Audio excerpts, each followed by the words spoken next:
ქრონიკა ბრუნდება პირდაპირ ეთერში განვაგრძობთ გამოშვება საუკეთესო სიმღერა ვაჟა-ფშაველას ლექსებზე კულტურის სამინისტროს მიერ გამოცხადებული კონკურსი დასრულდა 35 მონაწილის ნაწარმოებს შორის იური მფარარული კენჭისყრის საფუძველზე 3 საუკეთესო გამოავლინა ნიაზ დიასამიძე ზვიად ბოლქვაძე და ბაკურ ბურდული კულტურის მინისტრმა დღეს მათ ფულადი პრემიები თავად გადასცა კონკურსი ვაჟა-ფშაველას 150 წლის იუბილეისად მიიღო მიტყული ნახეთ სვლად რატი აბზიანძის სიუჟეტში დიდი მგოსანი პოეტი რომლის შემოქმედებაც უსაზღვროა ვაჟა-ფშაველას ლექსებზე გამოცხადებულ კონკურსში გამარჯვებულები კულტურის სამინისტროში გამოვლიდნენ ნიაზ დიასამიძე ზვიად ბოლქვაძე და ბაკურ ბურდული ჟიურის გადაწყვეტილებით საუკეთესოდ სწორედ მათი სიმღერები შეირჩა ვაჟას სხვა ტექსტებზეც ვაკეთებ მუსიკას ანუ ეს თემა ახლობელი იყო ჩემთვის ბოლო 2-3 წელია მან ტრიალებდა თვითონ სიმღერა დაიწერა როგორც ყოველთვის მოვიდა და გაჩნდა და ჩემთვის ერთ-ერთი დიდი ადამიანი რომელმაც სწორად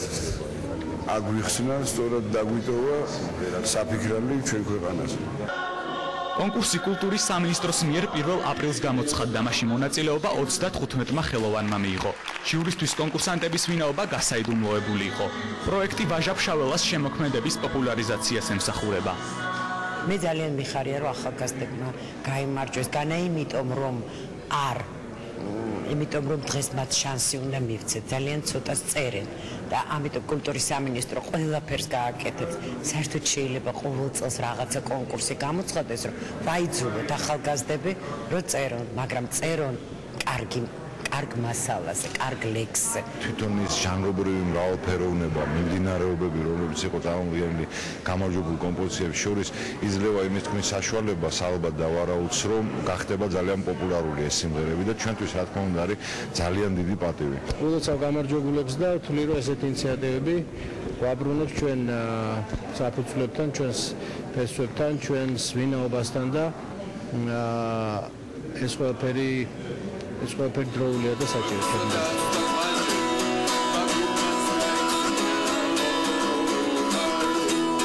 ლექსი, რომელიც მის ცხოვრებასთან უშუალო კავშირშია, ვაჟა-ფშაველას ბაკურ ბურდულმა ალტერნატიული მუსიკით ააჟღერა.